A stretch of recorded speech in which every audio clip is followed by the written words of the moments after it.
Hello everyone and welcome back to my B&B Everyday YouTube channel. I hope you guys are having a wonderful day.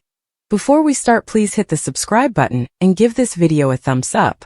At Brooke's place, Carter tells Hope they can't just fire her like that. Brooke adds, "Not over a misreading, I'm not having it." She gets a textbook from Ridge, who wants to see her write down. Hope can guess why. Carter wants to tell Ridge the verity. Hope refuses. It would undercut both of them, however. She'd no way trust him again if Steffy knew. Brooke says Ridge is on his way. Carter smothers, "Good. I've a many words for my friend." Brooke asks them to let her deal with him first. "I'll handle it." Carter and Hope nod. Hope asks her to promise not to tell him about their involvement. Brooke will keep her secret. At Forrester, Ridge tells Steffy and Taylor he's going over to Brooke's place now. Taylor asks him not to let her manipulate him and change his mind. Steffy reminds him she needs his support on this. Ridge exits. In the design office, Will joins Katie and tells her, Hope got fired. Katie says Steffy misconstrue a situation. She'll realize she overreacted and Hope wouldn't be fired, especially when word gets to Ridge. Will tells her that Ridge knows he was there when Hope was attended down. Katie can't believe Ridge went on with this. This cannot be passing. Will says he spoke to Lainey, who witnessed the whole thing. They indeed got Charlie involved. In the design office, Steffy and Taylor hold a discussion about Ridge and how he can't delve into Brooke. Ridge arrives at Brooke's place. He tells her commodity hap that she needs to know about. Brooke says she knows that Steffy fired Hope.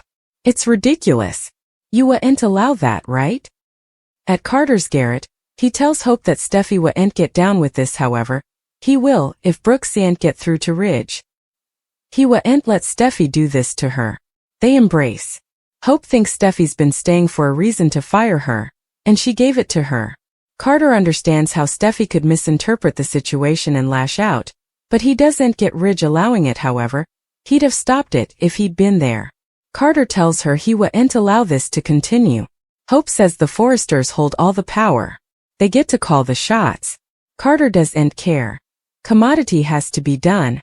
In the design office, Katie tells Will that Hope tripped and fell into Finn. She wasn't trying to betray him. Will prodigies if she explained yourself. Katie worries they didn't give her a chance. She takes off saying she's going to get to the bottom of this. Will looks down at his phone and also heads to the door, where he bumps into Elektra again. When she apologizes, he tells her he likes hitting into her. Elektra updates him that she and her Aunt Ivy have been hired. He's augmented. She smiles and says it looks like they'll be hitting into each other more frequently. Katie slams into the main office and asks Taylor and Steffy where Ridge is. She wants to talk to him about what she did. Taylor asks what Steffy did. Katie says she talked to Hope about what happened and wants to explain it to Ridge. Steffy scoffs, "It was all some kind of blend up, is that it? She was dressed in lingerie and fell on top of my hubby?" She says her father formerly heard it from Hope, and he didn't believe her. He's not going to believe it from Katie. Moreover, Katie demurs that indeed if she thinks Hope was trying to betray Finn at work across the hall from his woman's office, she doesn't have the right to fire her. Steffy says she runs the company alongside her father. "I clearly do have a right, not that I've to explain it to you." Katie tells Steffy she didn't want to talk to her because she's too wrapped up in her abomination of her family to understand what really happened. Steffy saw Hope in lingerie each over her hubby. She understands impeccably. At Brooke's place, she takes Ridge to task for not doing anything to stop Steffy and telling Hope to leave the structure. She doesn't want to believe that he'd allow his son to degrade Hope that way. Ridge tells Brooke he did ask Hope to leave the structure. "She left me no choice." At Carter's place, Hope tells him if he thinks there's commodity that can be done, she's all for it. They commiserate about being Forrester outlanders. Hope's sure a lot of people feel ungrateful. "Look at you. You approached them with this brilliant idea to grow the company, and are they doing anything about it?"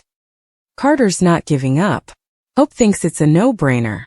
They should take the idea and run with it. There's threat, but the price could be substantial. She believes in him and his vision, but she's not sure it matters. She's not sure her voice ever really signified there because she's a Logan. Ridge and Steffy are the bones. In control.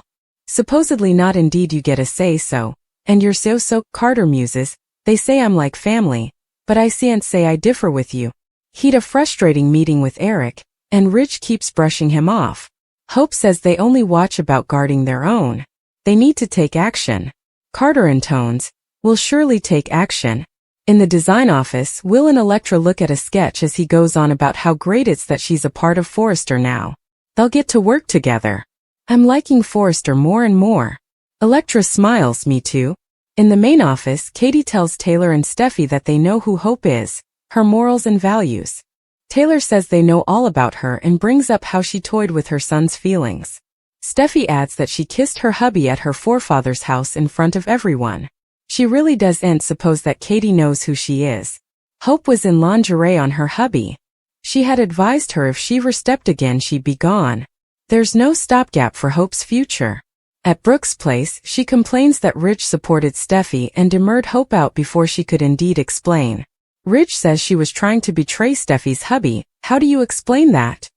She can't condemn Steffy for what she did. All she wanted was for Hope to stay down from Finn, but rather she dressed up in lingerie. Brooke knows what it looked like. Ridge says it looked like it because that's what it was. He understands her wanting to defend Hope, but she can't keep doing this. Brooke tells him he's wrong about this. At Carter's garret, he tells Hope she didn't earn this, and Ridge just allows it? He smothers about Steffy remonstrating her out of the company and ending hope for the future. Why? Because you're a Logan? They go over Brooke's benefactions to the company, and phenomenon that they still consider the Logans inferior. However, it shouldn't reflect on Hope, if Steffy has reason to detest on her mama. Hope says that's how it's always been, and moment it reached its conclusion. Carter laments, I should have been there. Hope says he came when she called him. You're a good man, Carter. She's so thankful she has eventually set up someone like him. They kiss passionately. Steffy Forrester stood by her decision to fire Hope Logan, and made it clear that she wasn't changing her mind. Charlie Weber replied Steffy, Ridge Forrester and Taylor Hayes to confirm that Hope was off the domain.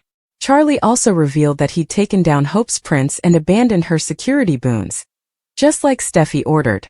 Ridge was concerned about the PR drama. This could beget and mentioned that he'd need to talk to Katie Logan, Heather Tom, who was the head of PR and marketing. Steffy refocused out that Katie was still a Logan and putatively allowed. Katie would be in Hope's corner. Steffy noted that Carter Walton would need to be brought in the circle as well, and she anticipated pushback since he'd been such a loyal Hope supporter recently. Ridge set up out Steffy had formerly shut down Hope's dispatch and ultimately wondered what they should tell the platoon. Taylor suggested they stick to the simple verity that Hope was fired. Ridge also wanted to speak with Brooke Logan, and make sure she got updates from him rather of someone differently. Taylor refocused out that everyone demanded to know that the decision was final, and that Ridge supported Steffy. After Steffy said it was nice to not be contradicted or overruled, she conceded that Brooke was going to defend her son. Steffy pushed Ridge to stay strong and not let the Logans change his mind about Hope. Carter brought Hope in and assured her that they'd fix this. Hope wasn't indeed sure she wanted to fix it since Forrester hadn't been a good place for her in a long time. Carter argued that they could make it a good place for her, and reiterated that Steffy wouldn't get down with this. After Carter said he'd fight for Hope, he pulled her into a clinch. Brooke came home and noticed Commodity was wrong, so Hope admitted Steffy fired her. Hope eventually explained how she was trying on lingerie to model for Carter when she fell on John Finnegan, just in time for Steffy to see and misinterpret the situation. Still, Hope refused to throw Carter under the machine and peril his position by revealing their love. It would just support Steffy's negative view of Hope, and make effects more delicate for Carter.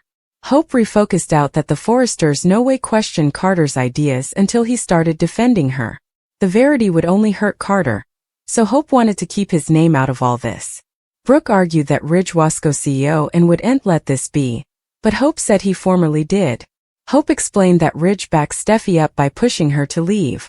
After Hope talked about being attended to the elevator and being lowered in front of other workers, she noted that Taylor was there too. Hope felt like Steffy was trying to smirch her grounded on how it all went down. Brooke was stunned over Ridge's conduct and wasn't happy about Taylor being on hand for all the drama. Carter maintained that he wouldn't let Steffy and Ridge get down with this before clinging Hope's hand and kissing it. Ridge and Steffy have a major problems in their future, So we'll bring you more prognostications on Carter's vengeance and the bad news that's brewing.